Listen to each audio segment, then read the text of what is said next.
Hey, salut et bienvenue sur la chaîne Pitou de Papa. Alors aujourd'hui, petite vidéo suite à la lecture d'un article. Alors comme vous le savez, j'adore lire plein d'articles parlant de parentalité et de blogs parlant d'éducation positive et d'éducation tout court en fait. Tout simplement pourquoi? Tout simplement, comme vous l'avez vu sur cette chaîne, parce que étant devenu papa, j'ai envie on va dire, de transmettre à ma fille les conseils qui vont bien et de l'accompagner au mieux pour la rendre la plus autonome possible, tout en essayant, on va dire, petit à petit d'effacer un petit peu ce que j'ai connu. Alors il y a comme d'habitude, nos parents nous ont appris de bonnes choses, il y en a d'autres un peu moins.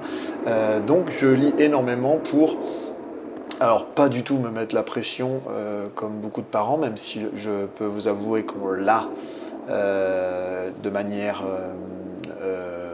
indirecte tout au long de l'année, tout au long des jours, parce que comme je vous le disais dans plusieurs vidéos que je vous laisserai aller voir, on a de l'information en continu sur ce que l'éducation bienveillante, l'éducation positive, enfin tous ces mots, la bienveillance, la positivité, la communication vis-à-vis de nos enfants. Après, nous sommes quand même des êtres humains, nous sommes des parents qui peuvent être fatigués, il peut y avoir des mots qui volent et on va dire des grosses poids parce qu'on est fatigué.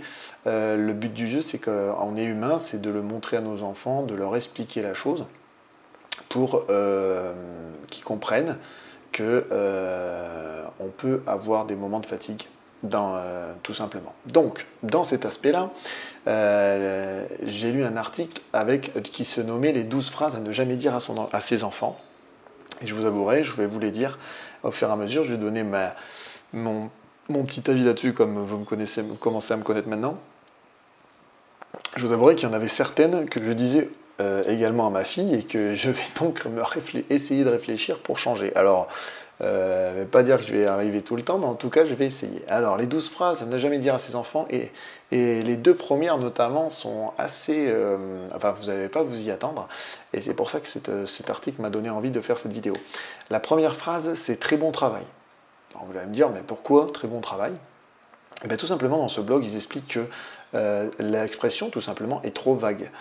Comme je vous l'ai expliqué déjà dans plusieurs vidéos, les phrases vagues avec des enfants comme la mienne par exemple à 5 ans sont difficiles à comprendre. Là où ils commencent à peine à avoir une temporalité, on va dire, limitée, hier, demain, souvent aller à parler de 5-7 jours c'est compliqué, ou ils ne s'en rappellent pas. Là, pareil, le très bon travail, apparemment, il explique que c'est trop vague et qu'il faut détailler. Par exemple, votre enfant a ramené une bonne note, il faut lui dire que très bon travail et je vois que tu fais du très bon travail pour ramener des bonnes notes, par exemple. Ça c'est la première chose. Donc je vous avouerai que cette phrase-là m'avait étonné. Bon, ok, donc en fait ils veulent surtout que dans la communication on détaille, mais c'est à peu près dans beaucoup de choses, beaucoup d'articles que je lis, pour les enfants en bas âge, il faut à chaque fois essayer de détailler, que ça soit dans les compliments, ou dans les sanctions qu'on peut faire à l'oral, pour bien expliquer, par exemple, pourquoi ils ont mal fait ça ou il ne faut pas faire ça. Voilà, tout simplement. L'autre phrase, la deuxième, c'est « je suis fier de toi ». Alors ça aussi, ça m'a étonné. Et en fait, c'est dans le sens de l'accumulation. Je pourrais la rapprocher au « je t'aime ». Pourquoi? Tout simplement, vous allez me dire, mais pourquoi c'est des phrases assez positives? En fait, elles sont positives, oui, mais elles ont une signification et il ne faut pas en abuser. Comment je vais expliquer ça? Tout simplement, par exemple, le je suis fier de toi, il est fort en signification, il paraît inoffensif comme ça, mais si, comme le je t'aime, si on le rend banal en le disant souvent, l'enfant, à un moment donné, quand il va ramener quelque chose de bien de l'école, par exemple une bonne note de l'école, ou va faire un bon acte, il ne va pas comprendre qu'on ne lui dise plus.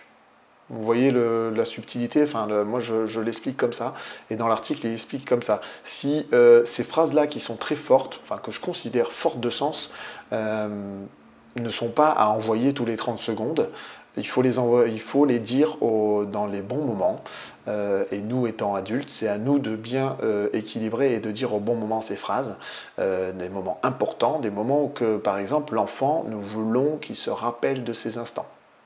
Voilà, enfin, c'est ma manière de voir les choses. Après, il y a des gens qui vont me dire, et n'hésitez pas à mettre des commentaires, hein, je m'en fais pas, il y en aura plein là-dessus. Des gens qui vont dire, ouais, mais le je t'aime, c'est une marque d'affection, si j'ai envie de le dire, je le dirai 36 fois. C'est votre choix, comme je vous dis, c'est votre opinion. Moi, pour moi, le je t'aime est fort de sens, et je le sors pas tous les 30 secondes. Et puis, pour moi, on va dire, la manière de montrer son affection peut se faire d'une autre manière. En faisant des câlins, en faisant d'autres choses. Hein, ça peut, si vous voulez, je ferai une autre vidéo là-dessus.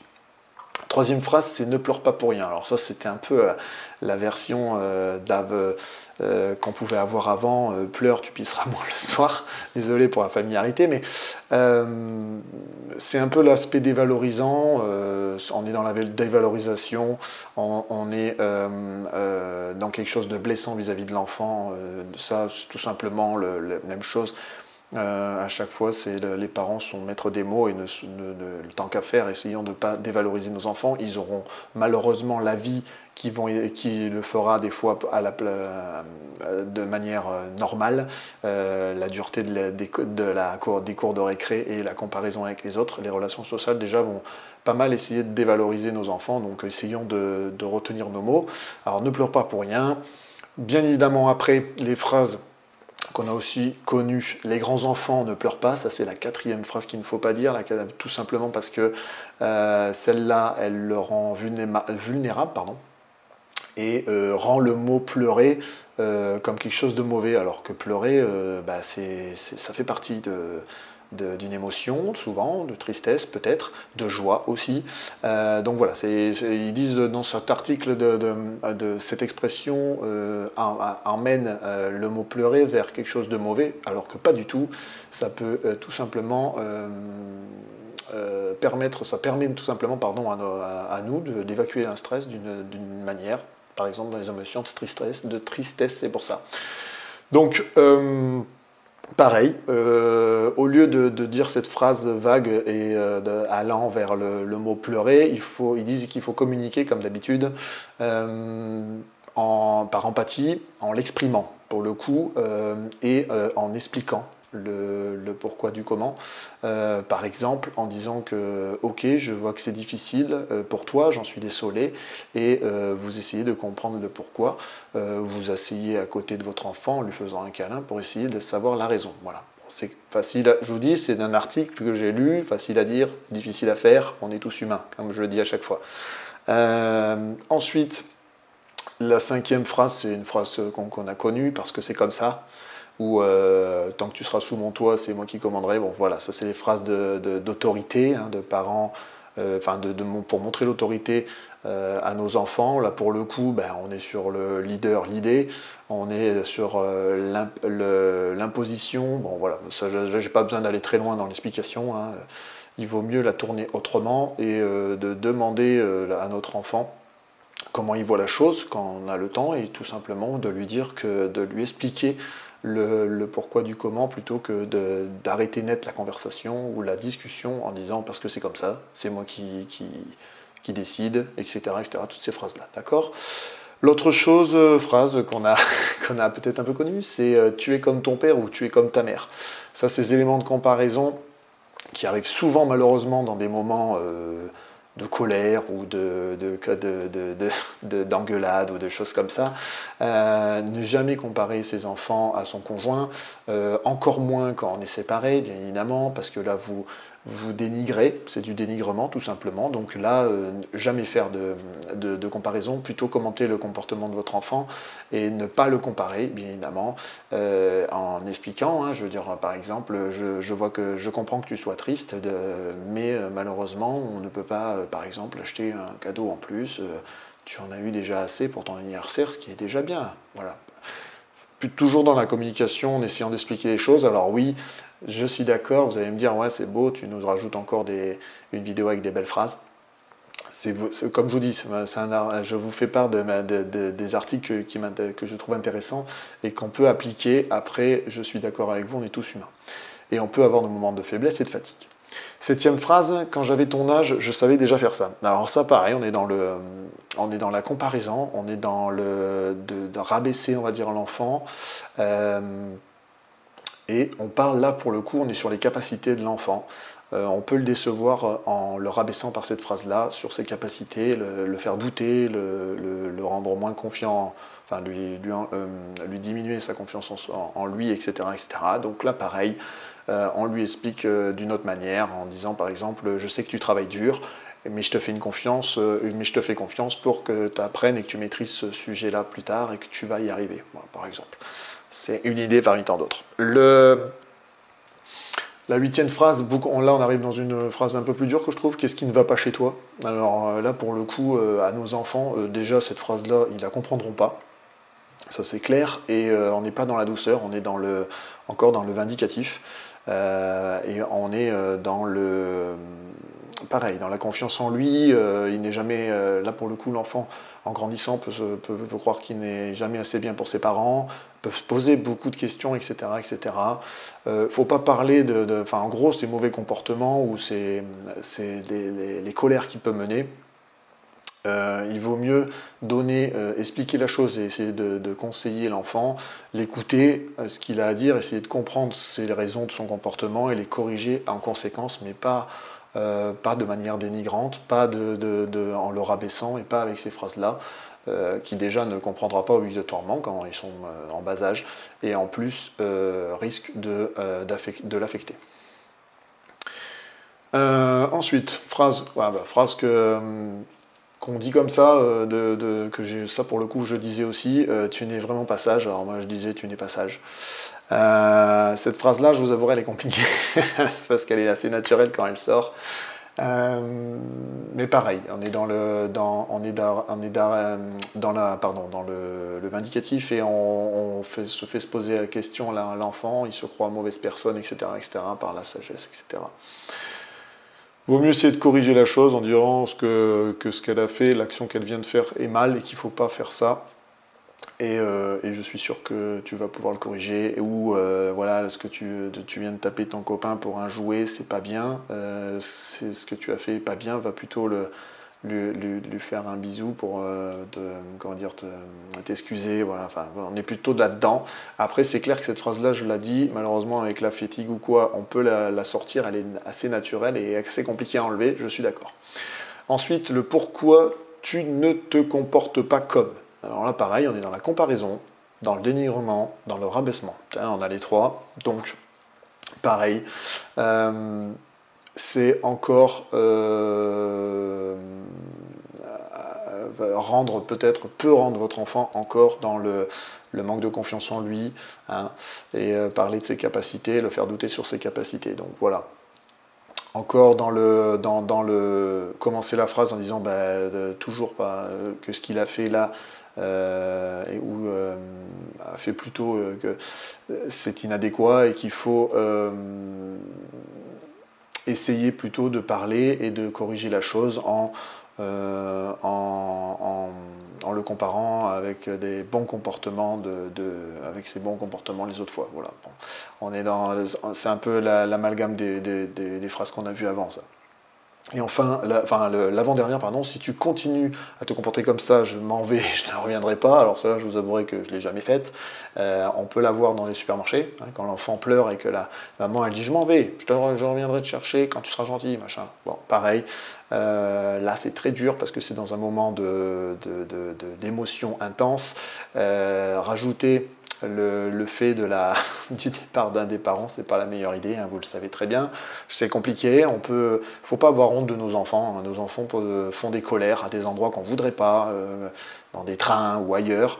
On descend à son niveau, on s'isole avec lui, on commence à parler, à le rassurer, etc. On fait au mieux, hein, mais on a des enfants. Les enfants, c'est sa vie. Ça monte et ça descend dans les émotions, c'est normal, comme la santé. Il faut faire avec.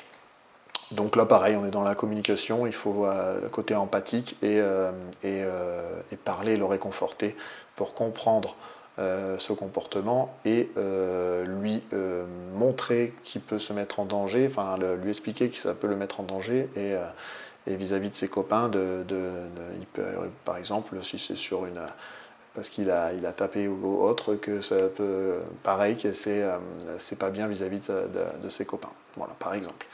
Et enfin, la deuxième phrase, La 12e, que celle aussi, elle est hyper naturelle et elle est compliquée parce c'est dépêche-toi. Alors dépêche-toi, voilà aussi pourquoi cet article je voulais vous en parler, parce que dépêche-toi, on est pressé, dépêche-toi, on va être en retard, dépêche-toi ci, dépêche-toi ça, parce que tout simplement on vit dans une vie à 100 000 à l'heure, on est à 2000 à l'heure, on a, on va dire, moins en moins le temps de prendre le temps, si j'arrive à dire cette phrase comme ça. En fait, quand on dit dépêche-toi à son enfant, il faut se la poser à l'envers.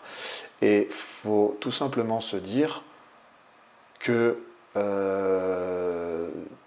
au lieu de dire pourquoi les enfants sont lents, c'est pourquoi nous sommes pressés. Et adapter notre planning et notre manière de vivre avec les enfants. Par exemple, les week-ends, quand je sais on veut condenser beaucoup d'activités, on a envie de faire des choses parce qu'on n'a que 2 jours sur la semaine, malgré tout, il faut rester dans le rythme de l'enfant. Et il ne faut pas faire tout au pas de course parce que lui, il ne va pas vivre ça comme une sortie agréable, alors que nous, oui. Voilà. L'objectif, c'est quand même de passer de bons moments, des moments mémorables, des moments qu'ils puissent garder en souvenir, et des moments agréables. Donc en fonction de l'âge, la cadence doit être adaptée. Et bien évidemment, presse-toi, dépêche-toi, enfin toutes ces phrases qui vont vite, c'est tout simplement parce qu'il faut essayer de décorréler notre vie professionnelle et la vie de tous les jours quand on n'est pas avec nos enfants, qu'on nous demande toujours d'aller plus vite, de faire toujours ça plus vite, toujours vite, toujours vite, avec le moment où on passe avec notre enfant, où il faut adapter notre rythme et notre cadence à notre enfant. Tout simplement en fonction du moment de la journée également, parce qu'il y a des moments où ils sont à fond, il y a des moments où ils sont plus fatigués, et là il faut adapter nos journées en fonction de ça. Voilà. Donc c'était les 12 petites phrases, je les répète pour vous. La première phrase en partant de la fin jusqu'au début, allez on va faire à l'envers cette fois-ci pour changer, la dernière c'est dépêche-toi. La 11e, si tu continues à te comporter comme ça, je m'en vais et je ne reviendrai pas. La 10e, pourquoi tu ne te comportes pas comme quelqu'un. La 9e, tu n'es vraiment pas sage ou tu n'es pas sage. La 8e, qu'est-ce qui ne va pas chez toi. La 7e, quand j'avais ton âge, je savais déjà faire ça. La 6e, tu es comme ton père, comme ta mère, ou tu es comme ta sœur, machin, hein, la comparaison, parce que c'est comme ça, autorité. Les grands enfants ne pleurent pas. La 3e, ne pleure pas pour rien. Ou pleure, tu pisseras moins. 2e, je suis fier ou fier de toi, hein, dans l'aspect de le dire peut-être trop souvent. Et enfin, très bon travail, phrase un peu trop vague. Voilà, c'était une petite vidéo sur les 12 phrases, parce que l'article m'a assez plu sur 2 choses, notamment sur des phrases que j'avais tendance à dire et qu'en fait, il faut encore aller dans le détail, hein, pour le très bon travail par exemple. Ou les phrases de fatigue qu'on peut dire, comme le dépêche-toi ou presse-toi. Voilà, j'espère que cette petite vidéo vous plaît. N'hésitez pas à mettre des commentaires, à me mettre dans les commentaires les phrases que vous avez tendance à dire et que vous regrettez ou que vous faites l'effort derrière de vous excuser à vos enfants en leur expliquant. Bon, en tout cas, je vais continuer à lire des articles et je reviendrai vers vous avec une nouvelle vidéo. Je vous remercie de me suivre et je vous dis à la prochaine. Ciao, ciao. Ciao.